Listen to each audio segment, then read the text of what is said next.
Hello everyone, and welcome to Community Energy Project Hybrid Water Heater Do-It-Yourself Installation and Incentive Training. My name is Haley, and I'm the Engagement Manager at Community Energy Project. We're a local nonprofit that believes that everyone deserves a safe, healthy, and efficient home, regardless of income. Before I get started, I just want to note that this is a very high-level overview of the steps it takes to complete a do-it-yourself installation for a hybrid water heater. There are supplemental materials, which I'll mention toward the end of the presentation, that can be accessed that will have more information about each individual step, as well as a supplemental video with a contractor walking through those steps in real time with an actual hybrid water heater installation. I'm going to mention and interchange hybrid water heater and heat pump water heater throughout this presentation. I am talking about the same types of units, and I'll get more into why hybrid water heater is becoming the more common term for heat pump water heaters as this presentation goes along. I want to give a shout out to our partners at the Energy Trust of Oregon. This is a organization that helps Oregon residential, business, and nonprofit utility ratepayers use less energy and save on energy costs while moving toward renewable resources. Without them, we wouldn't have the funding to make this training and all of the lovely materials possible. So thank you to them and all of the great work that they do. I'll mention a bit more about Energy Trust as we get closer to talking about the incentives available for installing a hybrid water heater. We also created this presentation and the supplemental materials in partnership with Great Northwest Installations. They are an Energy Trust of Oregon trade ally, and they were the ones that allowed us to videotape, record, and walk us through those steps of installation with a real live hybrid water heater. So thank you to them, and you'll see more of them in that supplemental video. For today's presentation, we're going to do a short little introduction on why you would consider switching over to a hybrid water heater and some of the benefits of doing so. We'll then talk through the considerations for installing a hybrid water heater, some things that you want to take into account for your household in the space that you have for your water heater. We'll then walk through the installation steps one by one. Again, very high level overview, but just getting an idea of what it really takes to install this hybrid water heater.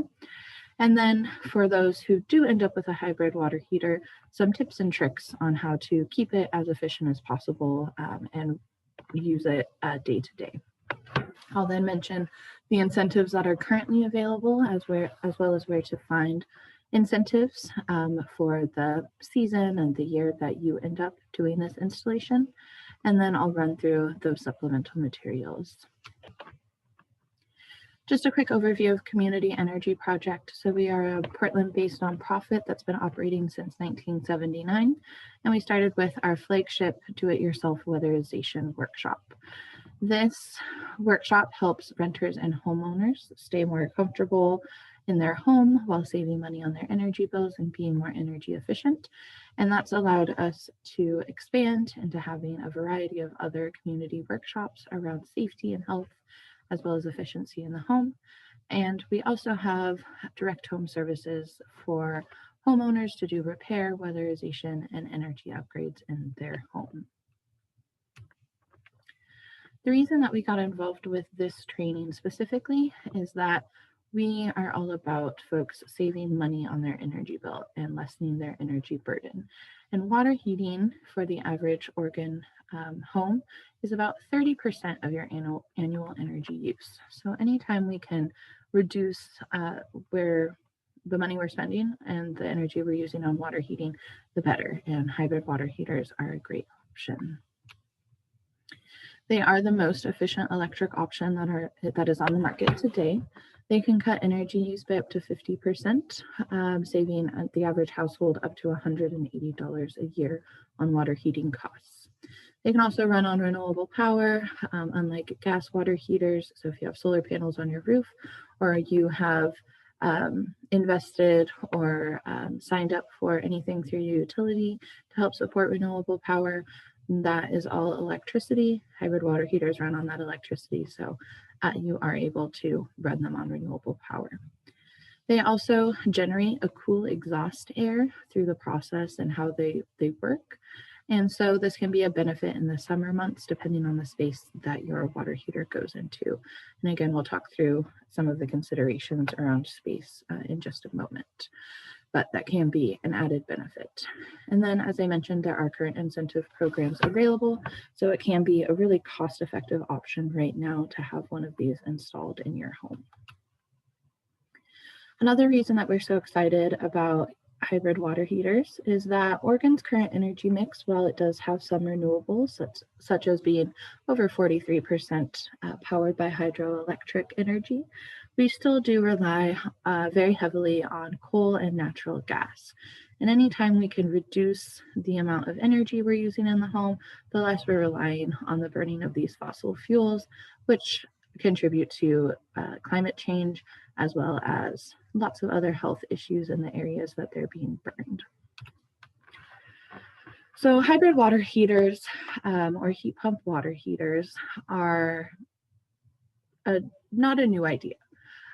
They use electricity by moving heat from one place to another rather than generating the heat directly. This allows them to be up to 2 to 3 times more energy efficient than a conventional electric resistance water heater. To move the heat, heat pumps work like a refrigerator in reverse. So while a refrigerator pulls heat from inside and dumps it into the surrounding room, a standalone air source heat pump water heater pulls heat from the surrounding air and dumps it at a higher temperature into the tank to heat the water. And that's where you get that cold exhaust air pumped back out because it's taking all of the heat from the air. The inside of the heat pump itself does have the same components, many of the same components as an electric water heater. And that's why we do call them a hybrid water heater, because they can function, depending on the mode that you set it to, they can function just as a normal electric resistance water heater. They just have the added component on top that includes the fan that's pulling in and pushing out the air, and then some super fancy technology similar to what you would find inside a refrigerator to, again, be more efficient and take that air or that heat from the air rather than just straight from the electricity and heating up elements. Moving on to a couple of considerations to take into account before you invest and decide to install a hybrid water heater. The first you're going to want to think about is the location and space that you have for your water heater. So wherever your current water heater is right now, you want to think about how it would work with a hybrid water heater. So because of the fan element to a hybrid water heater, they can generate some noise.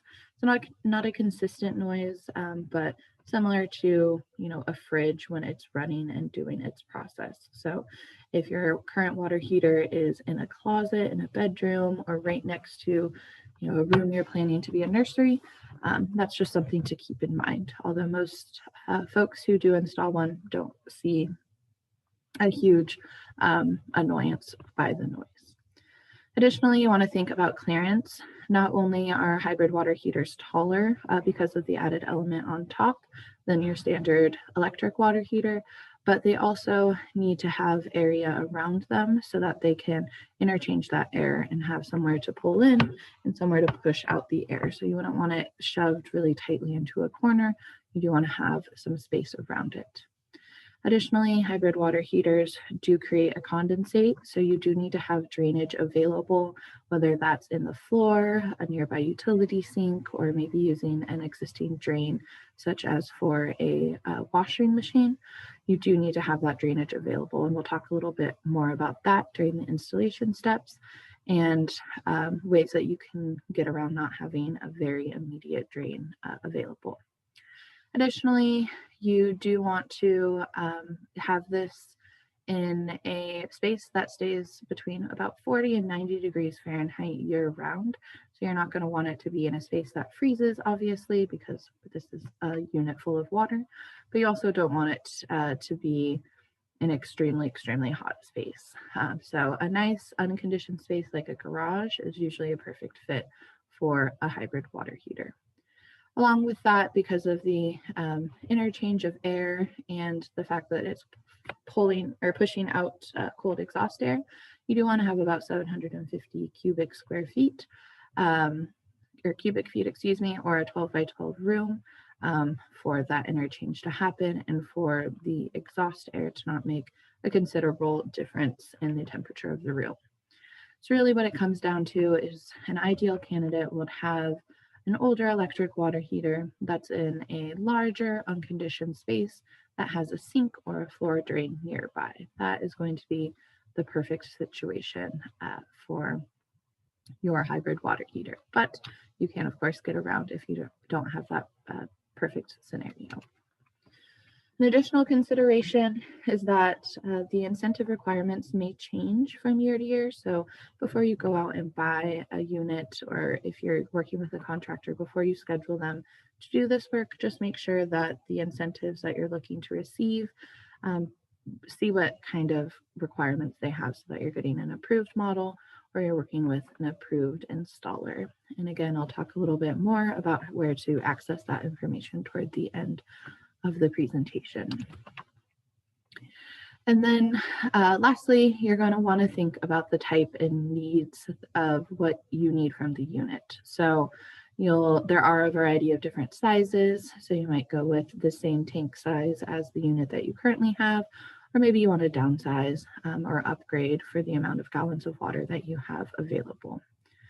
Additionally, you want to go with a model that's reliable, that has a warranty.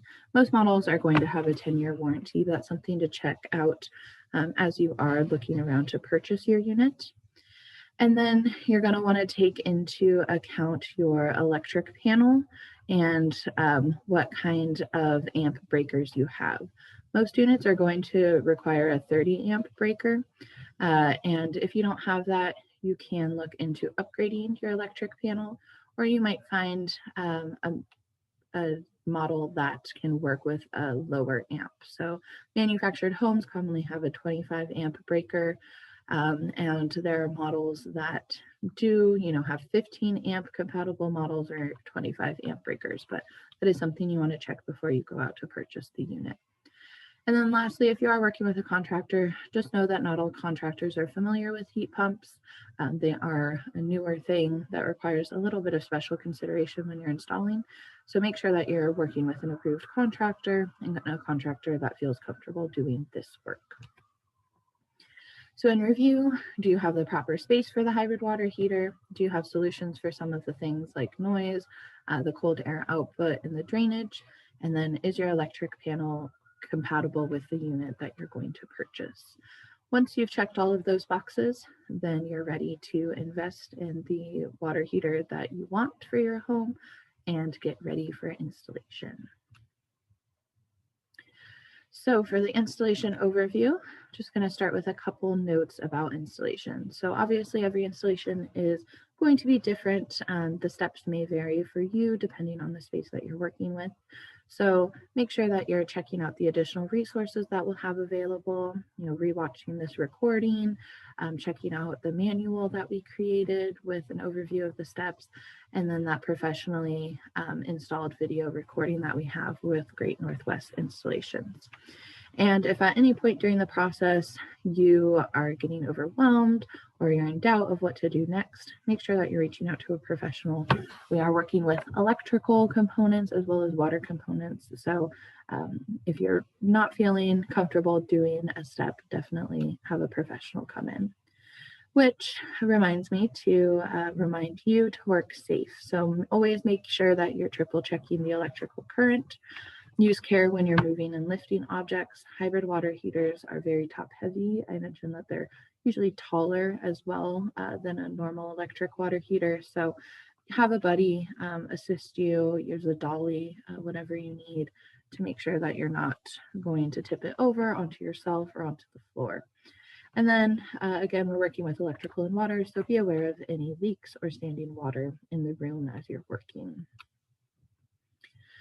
Once you have your unit at your home and you're ready to go, prepare for, a half to full day project. This is a great, spring or fall Saturday afternoon project for the family.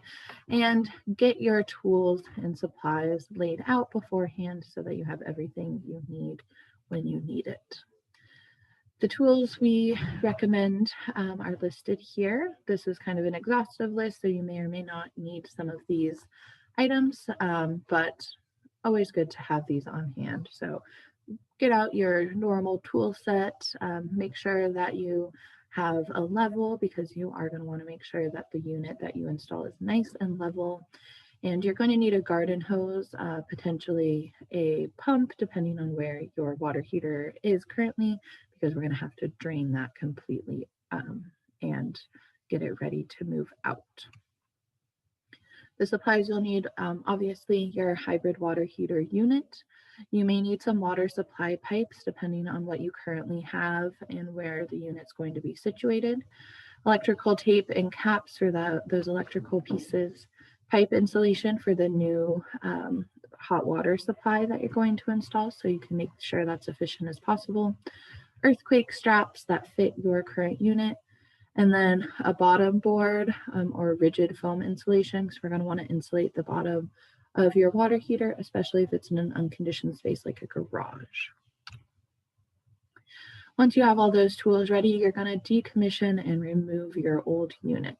So you're going to want to turn off the electricity at the breaker box to that entire area where your current water heater is, and disconnect any electrical connections. This is where you're going to, again, triple check all of those electrical currents with your electric current tester and verify that they are not live. You will then turn off the water to the unit and disconnect all of the water connections.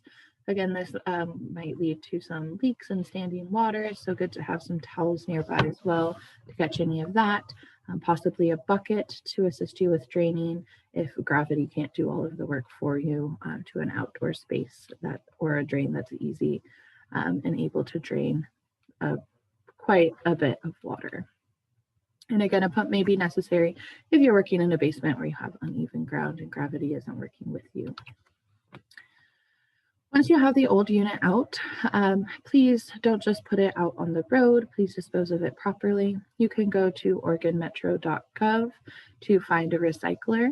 Water heaters usually have up to $30 of scrap metal in them, so definitely worth taking it to a disposal area that takes water heaters. If that is a little bit too much for you, too long of a process, then you might extend the offer to your neighborhood through something like a Facebook Buy Nothing group or on Nextdoor. Lots of folks are willing to collect multiple items and take them in for scrap metal. So again, make sure that you have a plan in place of how to get rid of your old unit.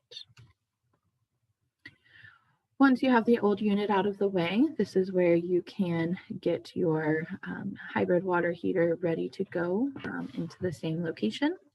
You can use the drain pan as a marker for the installation location, or again, just some measuring tape to figure out how exactly it's going to fit into the space you have.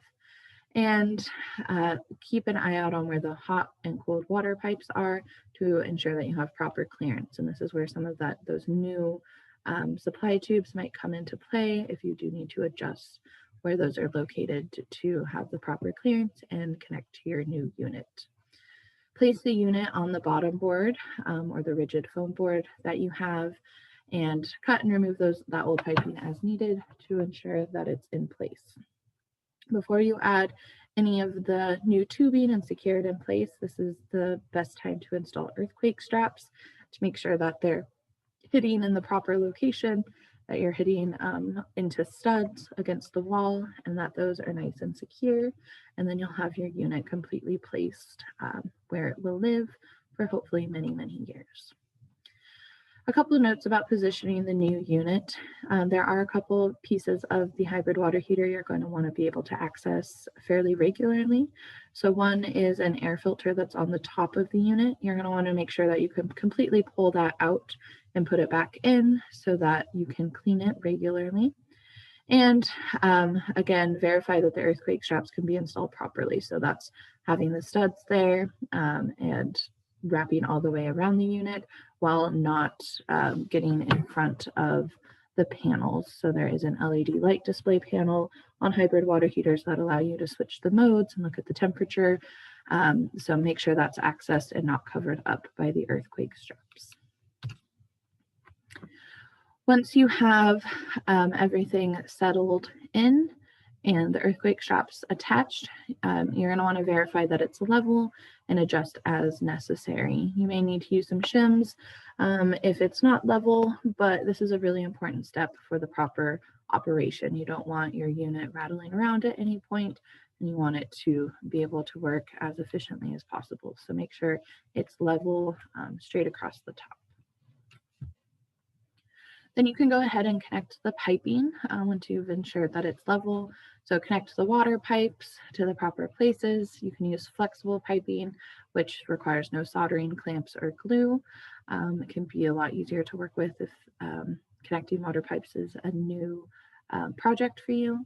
Make sure that you're using Teflon tape on all the threaded connections to help ensure that they're nice and tight. And install the temperature and pressure release valve, or the TPV. Using the unit manual installation instructions that will be specific to the model that you end up purchasing.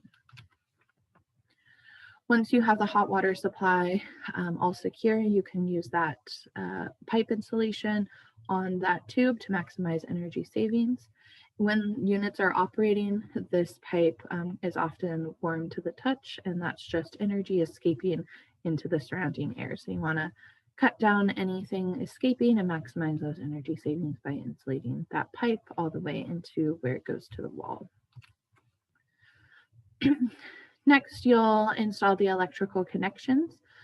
Follow the instructions again in your unit manual and verify voltage with an electric current tester before you touch anything.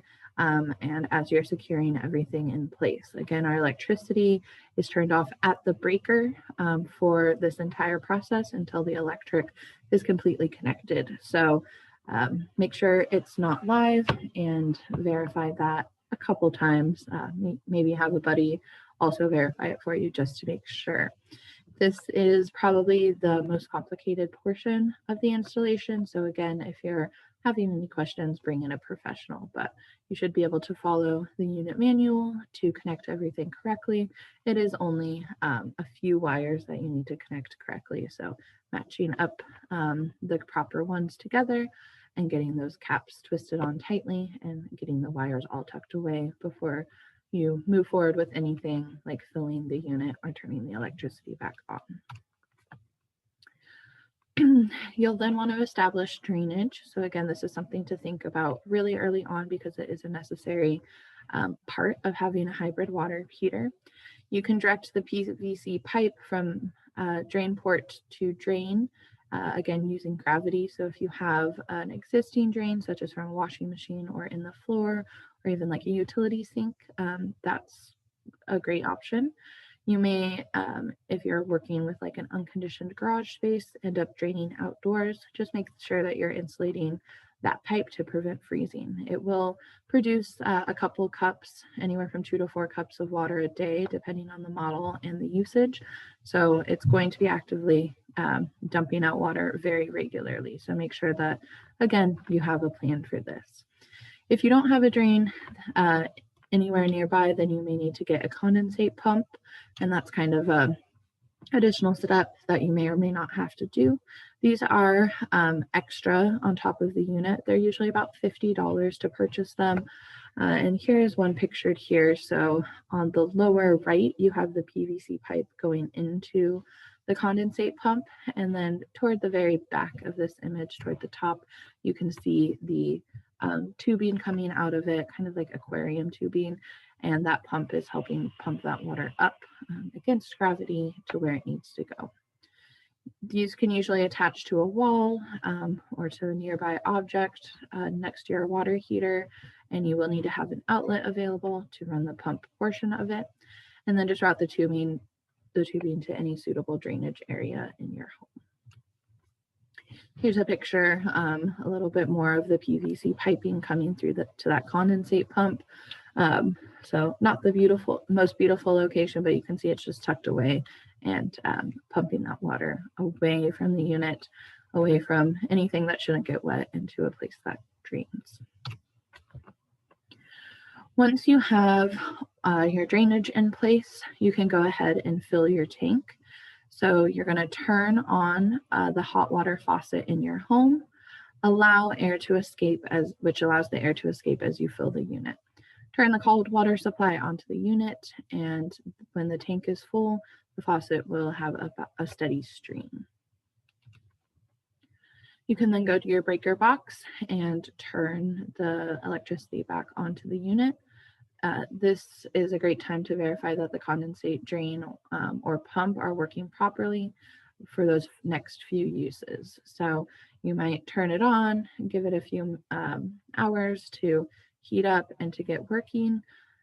Have folks in your home take a shower, or utilize some water maybe in your dishwasher or washing machine, and then go ahead and double check that there's no leaks and that everything is draining and working as it should. And then from then on out, you can enjoy your new unit and the savings that come with it.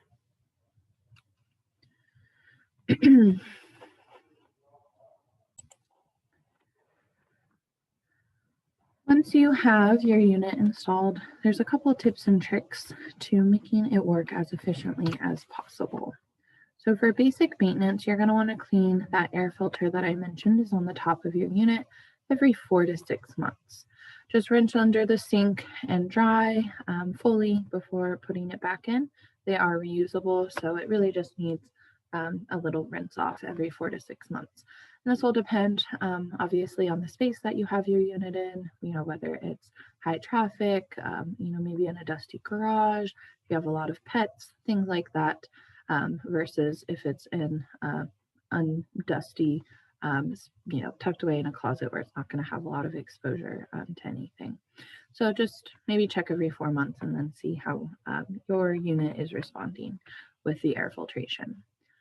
Another recommendation is to flush the sediment from your tank annually. This increases efficiency by removing any buildup, anything that's settled out of your water over the year. And it also helps keep your water nice and clean and fresh. In case of emergency, you have that full gallon or full tank with many gallons of water that can be used for drinking. It's also recommended to clean the drain line annually, just using a diluted vinegar solution to prevent any bacteria buildup. And this can be run through a condensate pump as well, if you do have one of those, just to make sure that you don't have anything building up in there. Another thing to get acquainted with is the modes of your unit. So most hybrid water heaters have a variety of modes that allow you to switch between using the heat pump aspect, just using electricity and not using the heat pump, as well as if you're going on vacation, you want to save a little bit extra, or if you have a need for really high demand, like maybe you have visitors at your home and everyone needs to take a shower one evening or one morning, and you want to make sure that you have enough water for everyone to have comfortable showers. Each unit and model will have different names possibly for the mode. So again, this will be in your user manual and something that you can check out. And then that LED light display on the front, again, you want to be able to access that so that you can change the mode and you can check the water temperature, water heater temperature. You can see here 120 degrees is what this unit is set at. That is the recommended temperature. You don't want to fall below that because that can allow bacteria to grow inside your water heater. So you never want to go below 120 degrees. 120 degrees is warm enough, usually for most folks, to have a comfortable shower or bath, as well as kills off that bacteria. So that's kind of the energy saving temperature that you want to aim for if you are trying to be as efficient as possible. I'll also note that these units have Wi-Fi capability, so there are smartphone controls that you can utilize, or using a tablet by downloading an app. Instructions for what app you would need to download will be in that unit manual for the unit that you end up purchasing, but that's something that can help you, check in and adjust your water heater without having to, maybe go down into a basement or go out into a garage. You can do it all from your smartphone or tablet. So the incentives that I was mentioning. There are a few places you might go to find what current incentives are available. The Energy Trust of Oregon website is great for anyone who is a Portland General Electric, Pacific Power, or Idaho Power customer. And they have a residential incentive page that you can see listed here. You can also check in with your utility company directly. A lot of times these utility company pages will just direct you back to Energy Trust of Oregon. So Portland General Electric Special Offers and Incentives page, Pacific Power Savings and Energy Choices page, or Idaho Power Rebates and Offers page. If you are not one of those utility customers, I would go ahead and just reach out to your local utility and see if they have anything on their website, or just contact them directly to see what might be available. There's also seasonal installer specials. So these are discounted installation from regional partners just based on the timing of the year. So that's something to keep an eye out. You might get something like discounted labor if you are working with a contractor, or a set price, no matter how long the installation takes. Currently, right now in 2021, the current Oregon incentive is an instant retail discount. So you're just going to go to a retailer that offers an instant discount, and you can find the stores listed here on the Energy Trust of Oregon website. And when you purchase a qualifying water heater, you receive the discount right at the time of purchase. So you don't have to file any additional paperwork or send anything in. You're just going to get those savings directly when you're purchasing the unit to install. Additionally, if you're using a professional installer, there are a couple programs and options available to receive discounts. So there is a program called Savings Within Reach. That's a wonderful program where you can receive a cash incentive if you are an income qualified homeowner that's installing a heat pump water heater. So again, really great resources on the Energy Trust of Oregon website, and worth checking out whenever you're looking at doing this installation. I will give a shout out to Community Energy Project and our Electrify Everyone Fund. So we serve low income homeowners, and we're assisting them in water heater replacement through this program.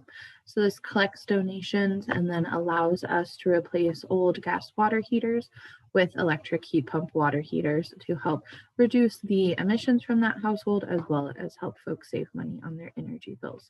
So if you're seeing the benefits of a hybrid water heater in your home and you'd like to pass those benefits on to someone else, this is a really great program to help you do so. Moving forward toward the end of the presentation, I just want to give a final shout out to those next step resources. So if after you've watched this, we haven't scared you away and you're still ready and eager to do it yourself for an installation of a hybrid water heater, I recommend checking out the mini manual we have available, as well as the supplemental video with Great Northwest installations. You can reach out to us directly by reaching out to this contact information or going to our website to find that information. And we would be happy to share that with you. If you're watching this on our YouTube channel, those resources are linked below. That video is part of our YouTube channel as well, so you can find those readily right now if you are so inclined. Thank you again for tuning into this presentation, and please reach out if you have any questions or comments and would like to chat more about a do-it-yourself hybrid water heater installation. Thank you.